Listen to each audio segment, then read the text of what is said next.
علیہ وسلم افضل الصیام شهر رمضان شهر اللہ المحرم او کما قال رسول اللہ صلی اللہ علیہ وسلم.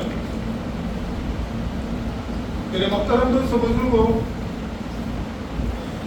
اللہ تبارک تعالیٰ نے قرآن کریم کے اندر نازل فرمایا وَمَن يَبْتَغِ غَيْرَ الْإِسْلَامِ دِينًا فَلَن يُقْبَلَ مِنْهُ، کہ اسلام کے علاوہ دنیا کے اندر جتنے بھی مذاہب ہیں وہ انسان اس کے اوپر عمل کرے یا نہ کرے، لیکن اگر اس کا انتقال ہو گیا، وہ مر گیا، تب اللہ تبارک تعالیٰ فرماتے کہ فَلَن يُقْبَلَ مِنْهُ، کہ ان کی جانب سے ہرگز اس مذہب کو قبول نہیں کیا جائے. وَهُوَ فِي الْآخِرَةِ مِنَ الْخَاسِرِينَ، اور وہ آخرت کے اعتبار سے خسارے میں ہے. یعنی اللہ تبارک تعالیٰ کی یہاں جو دین مطلوب ہے، جو ایمان مطلوب ہے، وہی دین اسلام. دین اسلام کے علاوہ جتنے بھی مذاہب ہیں اللہ اس کو قبول نہیں کرے. دوسری جگہ اللہ نے قرآن کریم کے اندر نازل فرمایا یا ایھا الذین آمنوا ادخلوا فی السلم کافۃ، کہ ایمان والوں پورے کے پورے ایمان کے اندر داخل ہو جاؤ. اب کیا مطلب ہے ایمان کے اندر داخل ہو جانا؟ آج ہم مسلمان ہیں، کلمہ پڑھتے گئے، نماز پڑھتے گئے، روزہ رکھتے گئے، زکات دیتے گئے، حج کرتے گئے، پھر بھی اللہ کہہ رہا ہے کہ ایمان کے اندر داخل ہو جاؤ. یعنی جن چیزوں سے اللہ نے ہمیں بچنے کا حکم دیا ہے اس سے مسلمان کو بچنا چاہیے. جن چیزوں کو اللہ نے ہمیں کرنے کا حکم دیا ہے ان تمام چیزوں کو کرنا ہے. اگر اس طریقے سے کرتے ہیں تو آدمی پورے کے پورے ایمان کے اندر داخل ہو جاتا ہے. اور آگے فرمایا وَلَا تَتَّبِعُوا خُطُوَاتِ الشَّيْطَانِ، کہ شیطان کی پیروی مت کرو، شیطان کے بہکاوے میں مت آؤ. شیطان مسلمانوں کے پیچھے، ہر ایک آدمی کے پیچھے لگا ہوا ہے. جب وہ نماز پڑھنے جاتا ہے، کوئی اچھا کام کرتا ہے تو اس کو بہکا دیتا، اس کو صحیح کام کرنے نہیں دیتا، اس کو غلط راستے کے اوپر چلا دیتا. وہ کوئی نیک کام کرنے جا رہا ہے، نماز پڑھنے جا رہا ہے یا قرآن پڑھنے جا رہا ہے یا نماز پڑھنے جا رہا ہے، شیطان اس کو بہکا دیتا ہے. اِنَّهُ لَكُمْ عَدُوٌّ مُّبِينٌ، اللہ کہہ رہا ہے تم کھلے ہوئے گمراہی میں ہے، وہ تمہارا کھلا ہوا دشمن. قرآن میں کئی جگہ اللہ نے فرمایا ہے پورے کے پورے ایمان کے اندر داخل ہو جاؤ، ایمان کے پیچھے محنت کرو. اگر تمہارا ایمان کامل اور مکمل ہے تو تمہارا ایمان تمہیں دنیا کے اوپر چھوڑنے پر مجبور کرے گا، لیکن اللہ کے احکامات کو چھوڑنے پر مجبور نہیں کرے گا. صحابہ کرام کی زندگی ہم پڑھتے گئے، ان کا مطالعہ کرتے گئے تو ہمیں سمجھ میں آتا گئے کہ صحابہ کرام نے اپنی پوری زندگی کے اندر اللہ کے لیے دنیا کو چھوڑ دیا، لیکن دنیا کے لیے اللہ کو نہیں چھوڑا.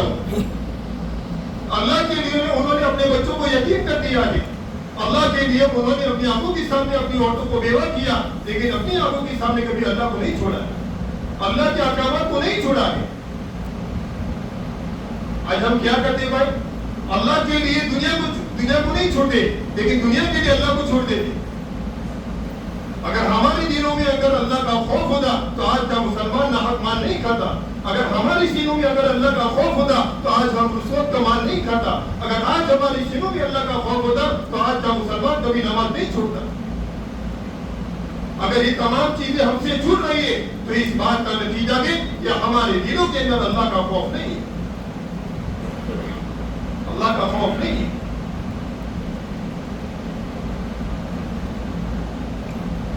اسلامی جتنے بھی مہینے گئے، 12 مہینے گئے، اسلام کا جو مہینہ شروع ہوتا گئے تو پہلا مہینہ بھی قربانی کے اوپر گئے اور آخری مہینہ جو ہے ذی الحج وہ بھی قربانی کے اوپر. تو اللہ تبارک تعالیٰ فرما دیں گے کہ مسلمان کا شروع سال بھی قربانی پر گئے اور اس کا اختتام بھی قربانی پر گئے. اور بیچ کا جو وقفہ گئے اللہ والے اس کی مثال یہ دے کر فرما دیں گے کہ ایک بچہ پیدا ہوتا ہے دنیا کے اندر تو اس کے ایک کان کے اندر اذان دی جاتی ہے اور دوسرے کان کے اندر تکبیر کہی جاتی ہے. تو آنے والے بچے کو یہ اطلاع دی جاتی ہے کہ تیرا دنیا میں آنے کے بعد تیرے مرنے کی اذان اور اقامت کہی جا چکی ہے، صرف نماز پڑھنا باقی. تو 12 مہینے جو ہے تو 12 مہینے میں سے پہلا مہینہ جو محرم کا مہینہ ہے وہ بھی قربانی کے اوپر ہے اور اختتام کا جو مہینہ ہے وہ بھی قربانی کے اوپر ہے. تو بیچ کا کتنا وقفہ ہے بھائی؟ پتہ نہیں کب ہماری آنکھ بند ہو جائے گی. اللہ تبارک تعالیٰ فرما دیں گے کہ ایک تھوڑی سی مدت میں اپنے نفس کو قابو میں کر لو، اللہ کے احکامات پر چل لو، اللہ کو راضی کرتے ہوئے دنیا کے اندر چلو، اللہ دنیا کو تمہارے قدموں میں ڈال دے۔ اگر ہم نے ایسا نہیں کیا، اللہ کو راضی کرنے کی فکریں نہیں کی میرے بھائی، نبی کو راضی کرنے کی فکریں نہیں کی، دنیا تو گزر جائے گی لیکن ہماری آخرت کی زندگی نہیں گزر سکتی، نہیں گزر سکتی۔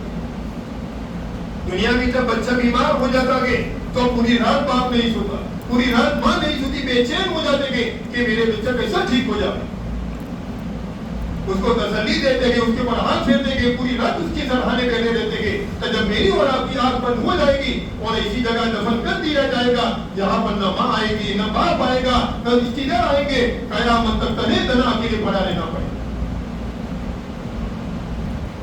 آج ہم محرم کس کو مانتے بھائی؟ آج کا مسلمان محرم کو یہی مانتا ہے کہ اسی مہینے کے اندر نواسۂ رسول حضرت سیدنا حسین رضی اللہ تعالیٰ عنہ کی شہادت، اسی وجہ سے لوگ مسلمان جاتے ہیں۔ حالانکہ سیدنا حسین رضی اللہ تعالیٰ عنہ کی شہادت اس مہینے کے اندر نہیں ہوئی، بلکہ بہت سارے صحابہ کرام، بلکہ اللہ کے نبی علیہ السلام کی خاندان کے 72 لوگوں کی شہادت ہوئی۔ پہلی محرم کے اندر سیدنا عمر خطاب رضی اللہ تعالیٰ عنہ کی شہادت ہوئی۔ آج کا مسلمان سیدنا حسین رضی اللہ تعالیٰ عنہ کی شہادت کو بیان کرتا ہے۔ ان کے نام پر بہت ساری مٹھائیاں بنتی گئی، من گڑت باتیں لوگ عمل میں پھیلاتے۔ قرآن تو یہ کہہ رہا ہے وَلَا تَحْسَبَنَّ الَّذِينَ قُتِلُوا فِي سَبِيلِ اللَّهِ أَمْوَاتًا، کہ جو بھی آدمی اللہ کے نام پر شہید ہوتا ہے وہ مردہ نہیں ہوتا کہ وہ اپنی قبروں کے اندر زندہ کے۔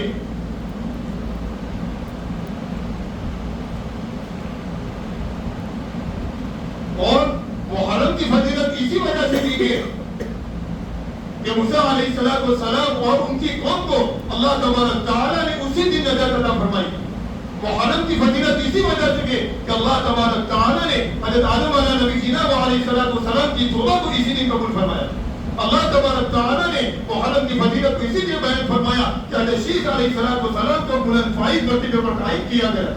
اللہ تبارک تعالیٰ نے محرم کی فضیلت کو اسی دن بیان فرمایا کہ اللہ تبارک تعالیٰ نے یعقوب علیہ السلام کی بینائی کو اسی دن عطا فرمایا، اور یوسف علیہ السلام کو کنویں سے نکال کر، ذلت سے نکال کر اللہ نے مصر کا جو بادشاہ بنایا، تب تک جو بٹھایا وہ محرم کا مہینہ۔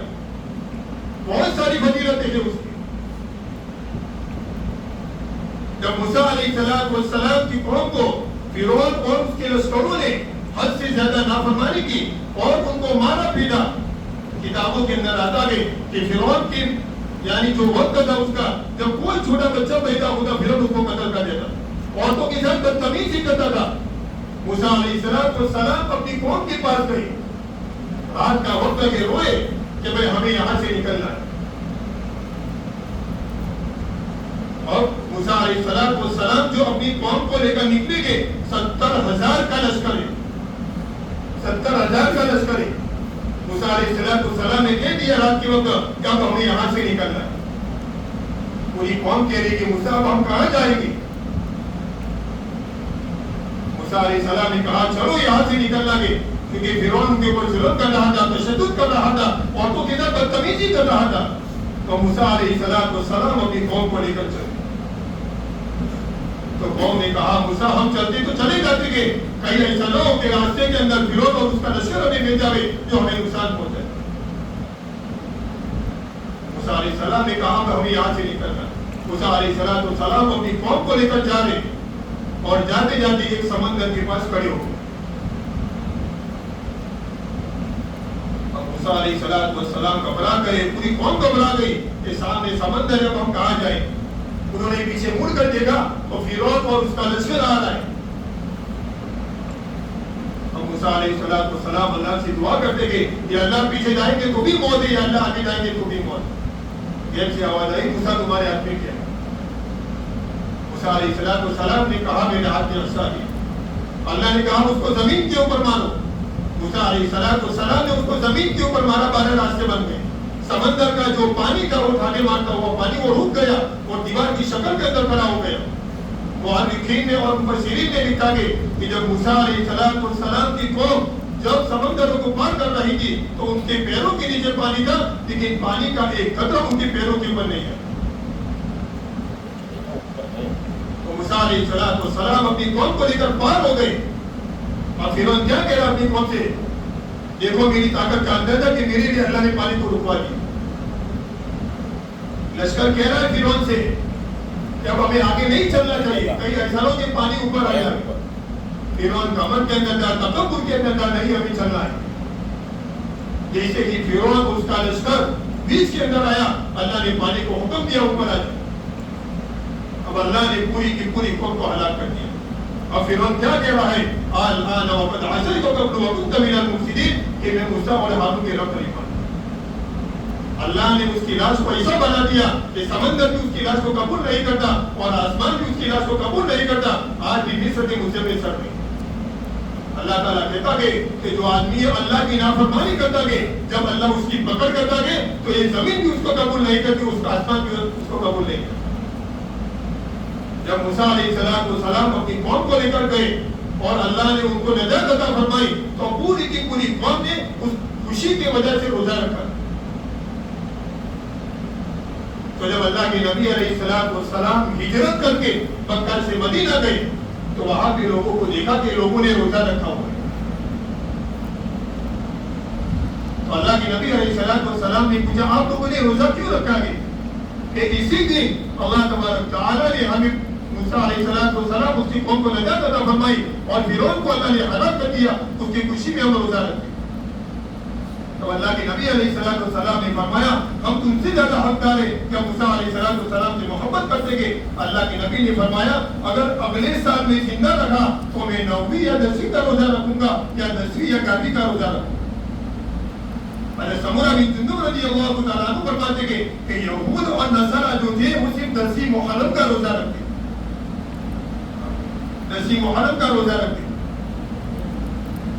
دو صحابی حضرت عبداللہ ابن مسعود اور حضرت ابو ہریرہ یا عبداللہ ابن عباس، دو راوی میں سے کوئی ایک ہے، انہوں نے کہا ہے کہ 10ویں محرم کے دن اللہ کے نبی علیہ السلام یعنی اپنے گھر والوں کو کہتے تھے کہ اپنے گھر والوں کو وصال کرو.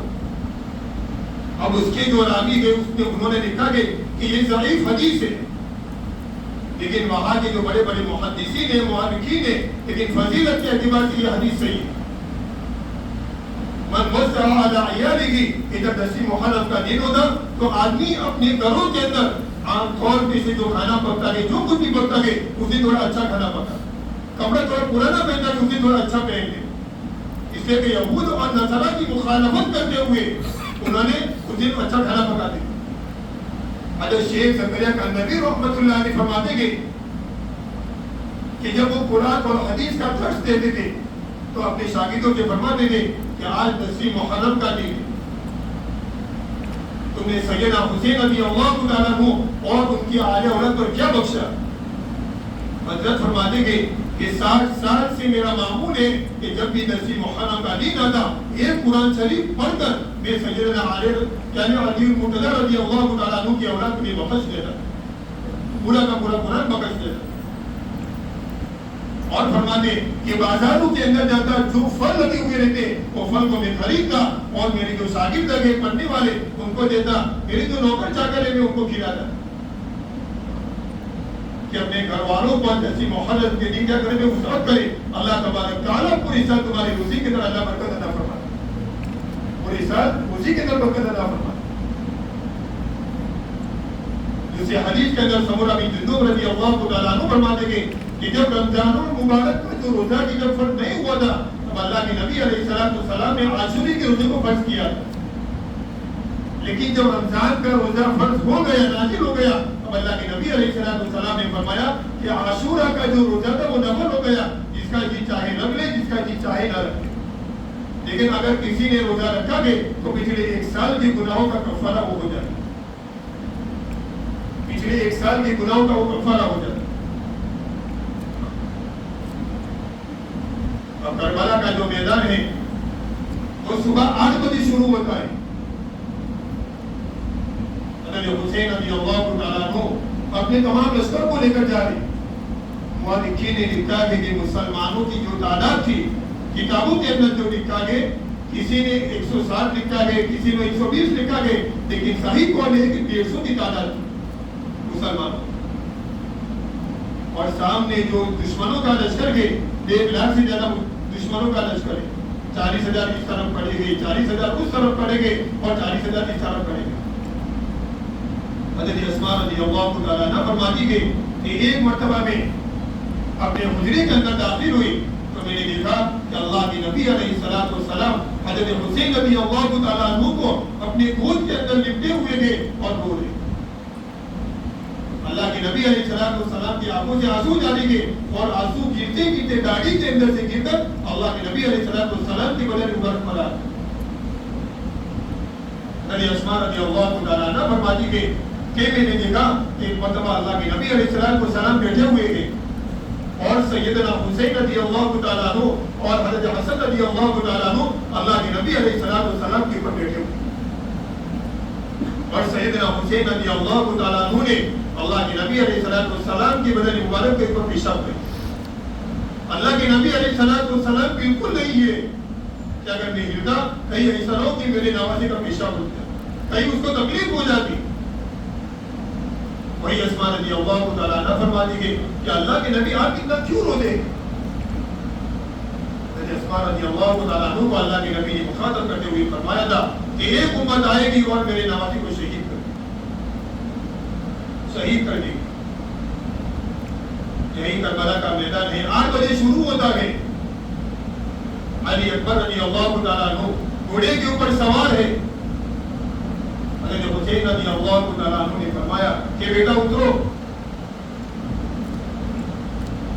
اور کہا اللہ کے لیے اپنی جان دینے کا وقت, اللہ کو پانے کا وقت لگے, تھوڑی قربانی دی تو ہمیشہ ہمیشہ اللہ آپ کو مل جائے.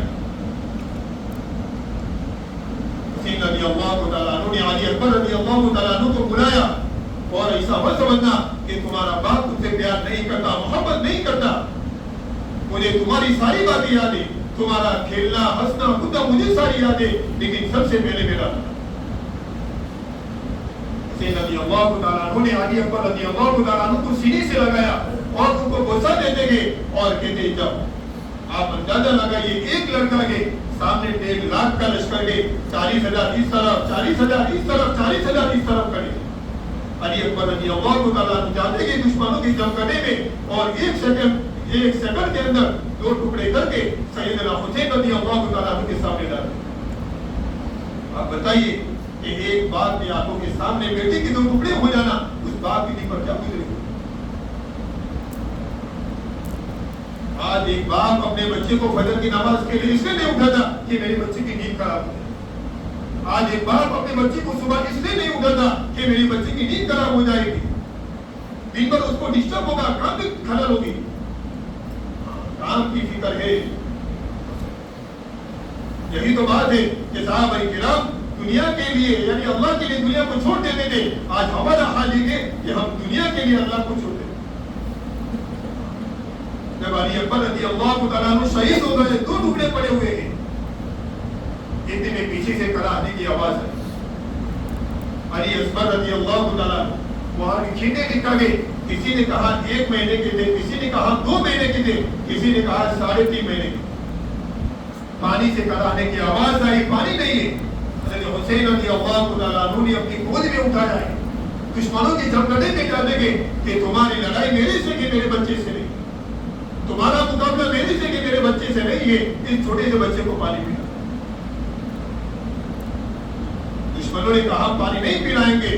حضرت حسین رضی اللہ تعالیٰ عنہ چھوٹے بچے 2 مہینے کا بچہ 3 مہینے کا بچہ کتنا ہو, دشمنوں کے جمگٹے میں لے کر جاتے گے اور تلواریں لگتی کہ بچے کی تو ٹکڑے. حضرت حسین رضی اللہ تعالیٰ عنہ نے فرمایا کہ جو پرانی چادر پڑی ہوئی ہے گھر میں اس کو لے کر آؤ. صحابہ کرام نے فرمایا وہ پرانی چادر کیا کام آئے. حسین رضی اللہ تعالیٰ عنہ نے فرمایا کہ وہ پرانی چادر میری ماں حضرت فاطمہ الزہرا رضی اللہ تعالیٰ عنہا نے اپنے ہاتھوں سے بنائی, وہ پرانی چادر تھا. صحابہ کرام نے فرمایا گھر کے اندر جاؤ, ایک تلوار پڑی ہوئی, وہ تلوار لے کر. صحابہ کرام نے فرمایا کہ اسے وہ تلوار کی نوک ٹوٹی ہوئی ہے. بھلے نوک ٹوٹی ہوئی ہے لیکن وہ تلوار شیر علی خدا حضرت علی المرتضیٰ رضی اللہ تعالیٰ عنہ اور امامہ پڑا ہوا تھا. صحابہ کرام نے فرمایا ہم امامہ لے کر آوے. حسین رضی اللہ تعالیٰ عنہ نے فرمایا نہیں میں دودھ لینے جاؤں. گھر کے اندر داخل ہوئے اور اللہ کے نبی علیہ السلام جو امامہ پہنتے تھے اس کو لے کر آئے اور اس کو بوسا دیتے, کبھی اس گال کے اوپر رکھ کے کبھی اس گال کے اوپر رکھ کے اور اپنے سر مبارک پر تلوار ہاتھ میں ہی امامہ باندھا ہوا ہے اور دشمنوں کی جھپکٹے میں گھس گئے.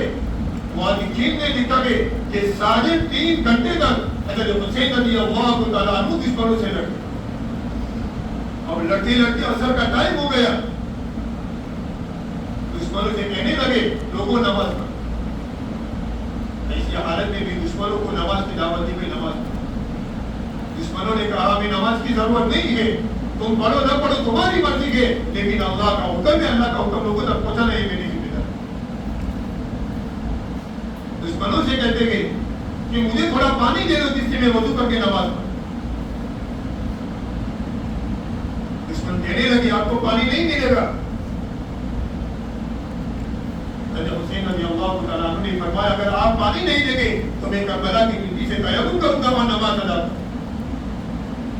جس کو قرآن کریم کے اندر نازل فرمایا فَلَمْ تَجِدُوا مَاءً فَتَيَمَّمُوا صَعِيدًا طَيِّبًا فَامْسَحُوا بِوُجُوهِكُمْ وَأَيْدِيكُم.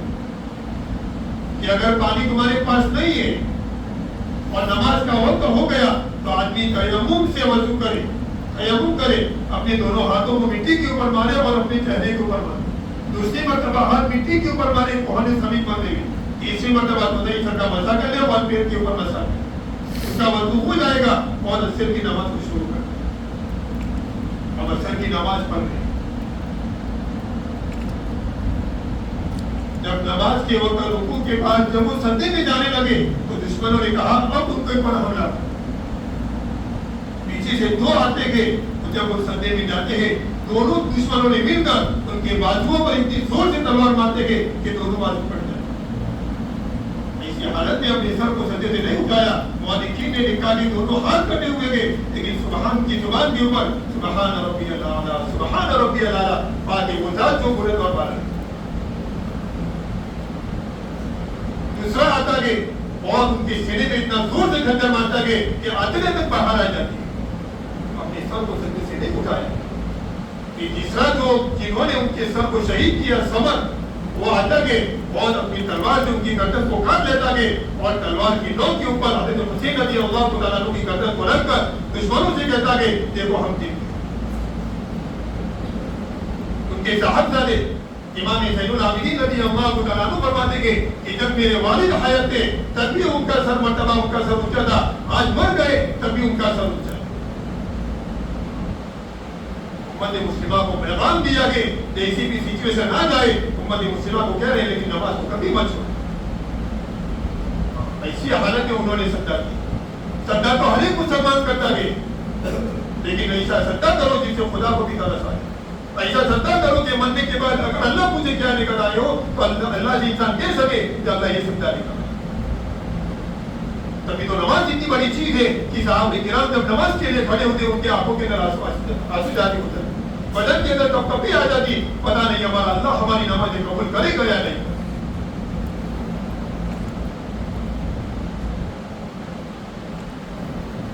حرام کا مہینہ خالی ماتم مجانا وہ سب کا مہینہ نہیں میرے بھائی, اللہ کو راضی کرنے کا مہینہ ہے.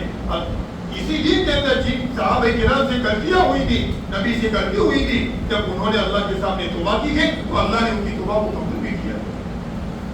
تو میں اور آپ دوستو ہم سے بھی گناہ ہوئے گے, ہم نے بھی اللہ کو ناراض کیا گیا, اللہ کی نعمتیں کھائیے, پتہ نہیں کب میری اور آپ کی آنکھ بند ہو جاوے اور ہم قبر کے حوالے کر دیا جاوے. اس سے پہلے اللہ کو راضی کرنے کی فکر دعا کریے. اللہ تبارک تعالیٰ مجھے اور آپ کو اور پوری امت مسلمہ کو ایمان کے اوپر محنت کرنے کی توفیق عطا فرمائے.